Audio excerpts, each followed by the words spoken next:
I never planned to become a father to 50 alien children in one day. I just wanted to stop for fuel.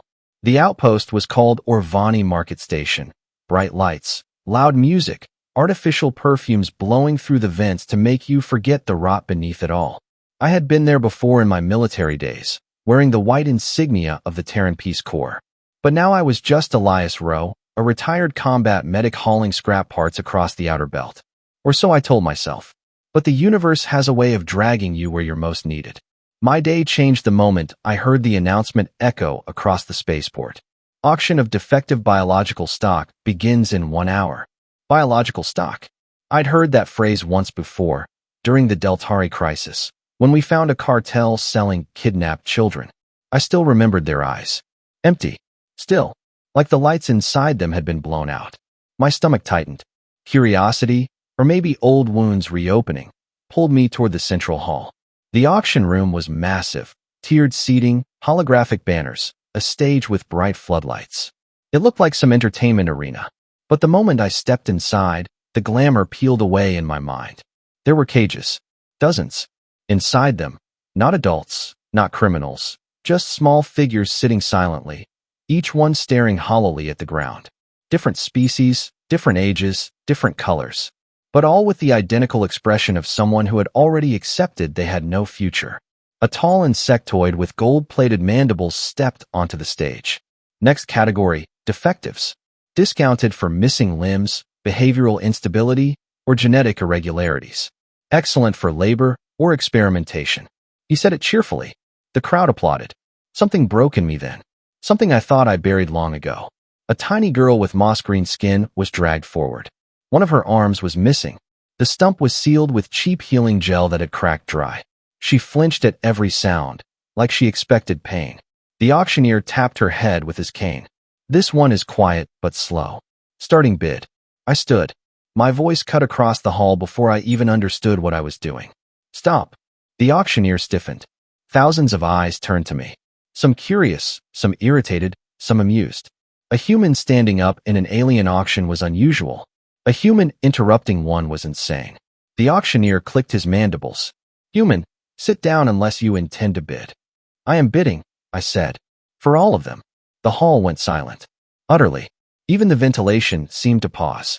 One alien whispered, "Did he say all?" Another, "Humans don't have that kind of money." The auctioneer smirked, thinking I was joking. All. Human, perhaps you misunderstand the scale. There are 52 defective units. They're not units, I said quietly. They're children. He rolled his eyes. As you wish. But buying them requires immediate payment. No loans. No negoti. I activated my wrist pad. A system ping rang through the hall. Every screen blinked. Every console lit up. Every merchant inhaled sharply. Because the code I had just used was one very few humans ever had access to. Terran Reconstruction Emergency Fund, Level 4 Clearance. A fund reserved for crisis evacuations, disaster relief, and recovery of endangered minors. The auctioneer stared, confused. This is a humanitarian extraction code. Yes, I said. And they qualify. The system processed. Then, payment accepted. The auctioneer staggered backward. The crowd erupted. Shouts, outrage, disbelief, frantic whispers. Some bidders stormed out. Others glared at me as if I had personally robbed them. I didn't care. I walked toward the cages as the locks clicked open. But the children didn't move. They didn't even look relieved. They just stared blank. Years of conditioning had taught them that freedom wasn't real. I knelt in front of the green-skinned girl. "Hey," I said softly. "My name is Elias. You're safe now." She didn't blink. Didn't speak. Didn't even react. I gently extended a hand. She stared at it like she didn't understand the gesture. "It's okay," I whispered. "No more cages." Finally, slowly, she placed her remaining hand in mine. It trembled. Her voice, tiny as a breath. "Are you going to use us?" The question stabbed deeper than any blade. "No," I said firmly. "I bought your freedom, not your labor." Her lips parted in confusion. Another child, a furry creature with a cloudy eye, asked. "Then why?" "Because I had watched too many children die. Because I had patched up soldiers who never went home. Because I had failed before. And I would not fail again." "Because you deserve a life?" I said. And for the first time, a spark flickered behind their empty stares. A spark of something I hadn't seen yet. Hope. The moment I tried to escort the children toward the port exit, things went wrong. A squad of armored Orvani guards blocked our path. Their captain stepped forward. Large. Hard-angled. For arms. For guns. Human, he growled. Your purchase is recognized. But Tariff Protocol 9 requires defective stock remain on Orvani territory for mandatory repurposing. I stepped in front of the children. That's not happening. The law is clear. I shook my head. Your auction is illegal under 12 interstellar treaties. The captain raised his weapon. Human, surrender the units and walk away alive. The children instantly collapsed to the ground, covering their heads. They'd been trained to react that way. Rage surged through me. If you want them, I said, you'll have to shoot me first. The captain smirked. As you wish. Before he fired, the entire station shook violently. A blaring, thunderous voice filled the air. All Orvani guards, stand down. The guards froze. Because every one of them recognized that voice. It was Admiral Liana Serac of the Terran Vanguard Fleet. A woman feared across 6 quadrants. Her warship, TDS Valor, had docked silently behind the station. Without warning, without permission, without fear. The doors behind us opened, and she stepped inside. Tall, cold, a force of nature. She looked at the guards with the expression of someone who had won battles by breaking planets. Touch a single child, she said calmly, and I will classify this station as a trafficker stronghold. And you know what that means. The Orvani captain swallowed. His forearms trembled. I exhaled for the first time in minutes. Elias, Admiral Serac said, looking at me. Good work. Now move. We're taking them. We escorted all 52 children onto the Valor. The moment the doors sealed, several of them burst into tears. The green-skinned girl clung to my sleeve.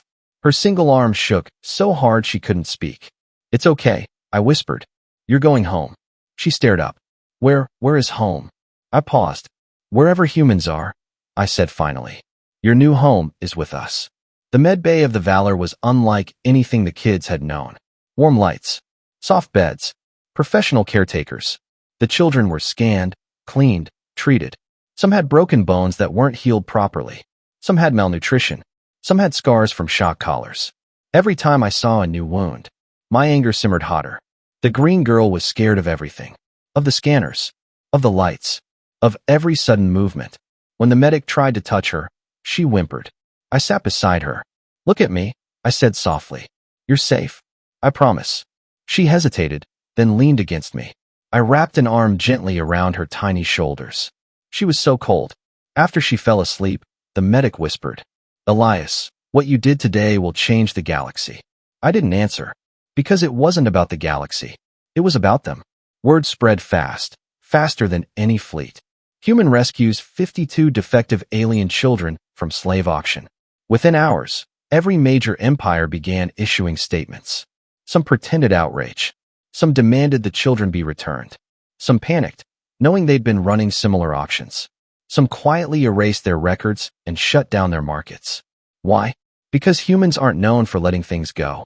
When we love, we protect fiercely. And when we see injustice, we destroy it. A few empires laughed at us once. Called humans soft, emotional, overly compassionate. But compassion is not weakness. It is the detonator. When the Terran Federation declared the Orvani auction a violation of humanitarian code, the entire Orvani trade ring shut down in fear of retaliation. All because one human bought 52 children. 3 days later, the children were finally settled enough to walk around. The ship gave them simple clothes, warm blankets, soft shoes. They followed me everywhere. One with wings too small to fly. One with scales that never grew right. One who didn't speak but communicated in clicks. One whose eyes glowed faintly in the dark. All defective by auction standards. All perfect in mine. One evening, I found the green-skinned girl sitting alone by a viewport, staring at the stars. I sat beside her. Do you like the view? I asked gently. She nodded. Elias, can I ask something? Anything. Her voice trembled. Why didn't anyone else want us? I closed my eyes. There's nothing wrong with you, I said slowly. Nothing. But they said we were broken. Then they were wrong. She looked down at her missing arm. Even like this? I turned toward her and placed a hand over hers. That doesn't make you broken. It makes you surviving. And that's stronger. A small smile, fragile and soft, appeared on her face. It was the first time I'd seen her smile. She hugged me, and I hugged her back. 1 week later, the Terran Federation declared all 52 children citizens of Earth under emergency adoption. They asked me to be their temporary guardian during the transition. I said yes before the question was finished. When the children heard they were going to Earth, they panicked at first. They thought it was another lie. But when the green-skinned girl took my hand and whispered, "If you're going, I'll go," the others followed. We arrived at Earth 6 days later. The children stared at the blue planet like it was a dream. Fields, oceans, forests, open air, things they had never seen. I brought them to a quiet rural settlement for refuge, a safe house for recovering children. The first thing they did was run barefoot into the grass. Laughing, falling, rolling. They laughed, not forced, not fearful, not confused. Real laughter.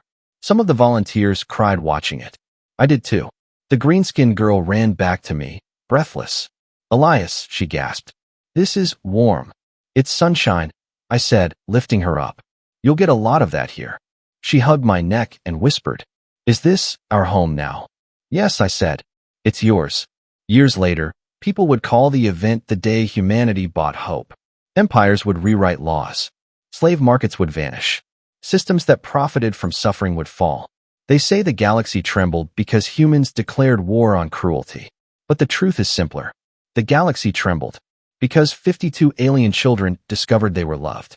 And nothing in the universe is stronger than that. Not fleets, not empires, not fear. Love changed everything. Human love. Messy, stubborn, fierce. The kind that walks into a slave auction and says, "No, not today, not ever again."